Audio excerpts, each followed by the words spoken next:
Press conference बुलाई है, इसका क्या उद्देश्य है?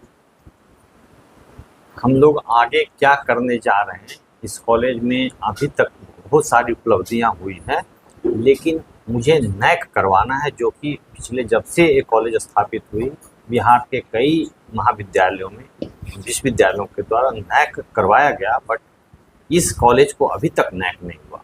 ये मेरी प्राथमिकता है और इस बात को ही आप बिंदुवार ढंग से इसको करना है, इसी के लिए मैं आपको बुलाया।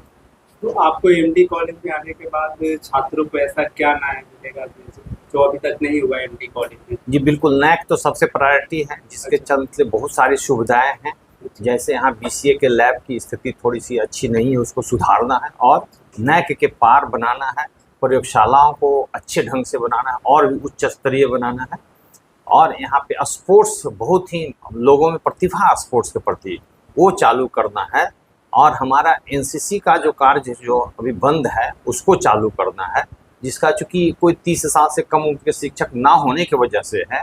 उसको अगर कोई वैसे शिक्षक मिले तो मैं उसको अतिशीघ्रता अगले जनवरी से तो हमारी नैक काफ़ी काम करते हुए मिलेंगे, जिसमें विद्यार्थियों को उत्साह काफ़ी आएगा और उसको समग्र विकास, ये सारी चीज़। पीजी का पढ़ाई करने के लिए लोगों को बाहर जाना पड़ता है, कुछ छात्र ऐसे हैं जो यहाँ पे पढ़ना चाहते हैं, तो पीजी का व्यवस्था कब तक होगा? जी, पीजी की व्यवस्था के लिए इसी सत्र में मैं उनको लिख चुका हूँ, अभी विश्वविद्यालय को मैं सूचित कर दिया हूँ। और शिक्षकों की कमी है, इस चीज़ को भी आप लोग करें कि विश्वविद्यालय महाविद्यालय में सिर्फ 9 ही शिक्षक कार्यरत हैं आज के दिन, जो कि कई के विभाग खाली हैं। तो वो तो हम लोग लिखित रूप से विश्वविद्यालय को सूचित किए हैं, कल भी सूचित किए हैं कि हमको गेस्ट फैकल्टी दीजिए, नहीं तो आप किसी न किसी तरह से व्यवस्था कीजिए। तो वो अभी तो गया है, उनके द्वारा आश्वासन कुछ मिलेगी, जरूर मिलेगी। अगर वो मिल जाएगी तो पोस्ट ग्रेजुएट का तो कोर्सेज चलाएंगे। इसके अतिरिक्त हम लोग और वोकेशनल कोर्सेज की तैयारी में लग गए हैं। सिर्फ यहाँ बीसीए ही चल रहा है, हम लोग यहाँ पे बीबीए के संचालन अगले सत्र से शुरू हो जाएगी, बीकॉम का संचालन शुरू हो जाएगी, और उसके बाद एक और भी इसके अतिरिक्त हम एलएलबी का पढ़ाई शुरू करना चाह रहे हैं। एमडी कॉलेज के ये एजुकेशन मॉडल की चर्चा की। अभी एमडी कॉलेज का वोकेशनल प्रोग्राम पे प्रायोरिटी देना है, इंटर्नशिप प्रोग्राम को प्रायोरिटी देना है। इंटर्नशिप जब बच्चे करके जाएंगे, ये मेरा मॉडल होगा। हर बच्चों को मैं एक इंटर्नशिप करवाऊंगा, ये मैं संकल्पित हूँ।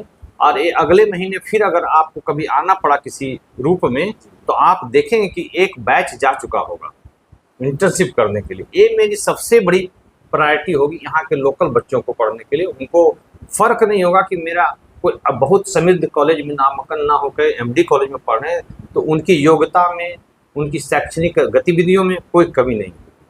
देखिए, एक और मेरा मुख्य सवाल है कि एमडी कॉलेज में बहुत सालों के बाद इस बार छात्र संघ के चुनाव होने वाले हैं, तो इसको आप किस रूप में देख रहे हैं? अच्छी चीज़ है।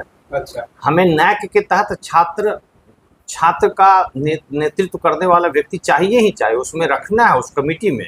इसलिए ना होने के चलते मेरी बाधित हो रही कार्य। छात्र चुनाव जितनी शीघ्रता से हो जाएगी, हमारा वो काम शुरू हो जाएगा। शिक्षक और शिक्षकेतर की भी चुनाव नहीं यहाँ हुए। मैं निवेदन किया हूँ शिक्षकों से कि आप एक अध्यक्ष, एक प्रेसिडेंट, सेक्रेटरी मुझे चुन करके दें, तो अभी उनके तरफ से भी विलम्ब है। मैं छात्रों का एलुमनी का जो बता रहा हूँ, एलुमनी के अपने कॉलेज में एक शैक्षणिक कार्य में है सोनू कुमार जी, उनको मैं सेक्रेटरी बनाया हूँ, जो कि बहुत जल्दी एलुमनी मीट करने की यहाँ पे बात चल रही है। वो अगले माह में आपको एलुमनी मीटिंग भी हो जाएगी यहाँ पे। जैसे कॉलेज को सबसे ज़्यादा आकर्षित छात्रों को बनाता है कि एनुअल फंक्शन होना चाहिए, तो इस तरह का फंक्शन इस कॉलेज में नहीं देखा जाता है, तो क्या आपके आने के बाद इस तरह का फंक्शन होंगे? बिल्कुल, यूथ फेस्टिवल हम मनाने जा रहे हैं, जिसमें उनकी पूरी क्रीड़ा की 100 मीटर का रेस, 200 मीटर का रेस, फुटबॉल का, आप स्पोर्ट्स इंचार्ज को मैं अधिकृत कर दिया हूँ उनको सारे कार्यों का। और हो सकता है अगली बार विजिट करेंगे तो बच्चे दौड़ते धूपते और खेलते मिलेंगे आपको।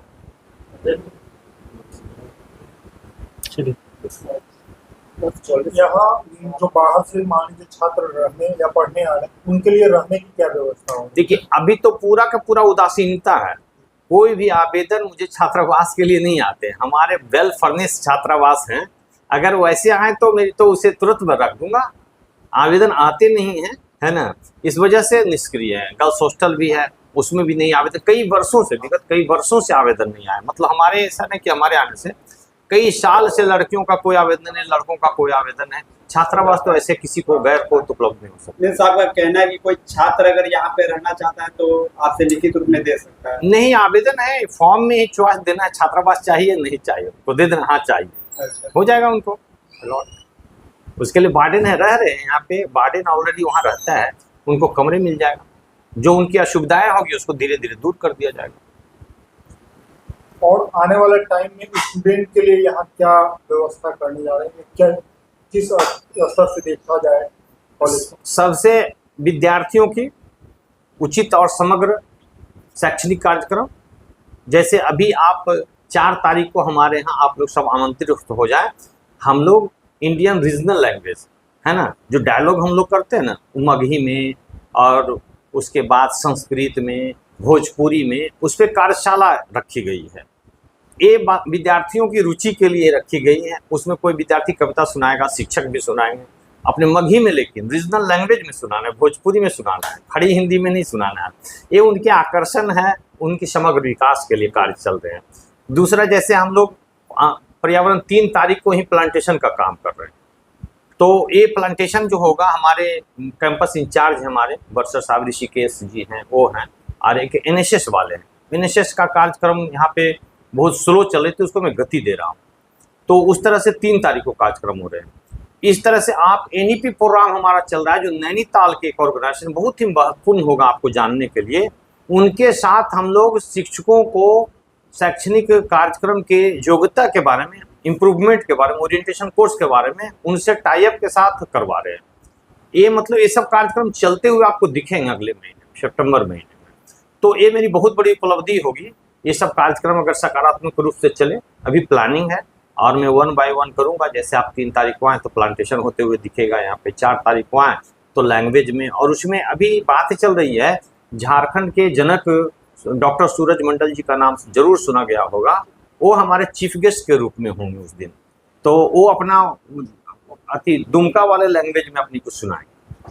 तो इस तरह से कार्यक्रम हम लोग, ताकि आप ऐसा ना समझे कि सिर्फ हम नौबतपुर के लिए कर रहे हैं, बल्कि पूरे यानी हिंदुस्तान के लोग उसके लिए कार्य करें।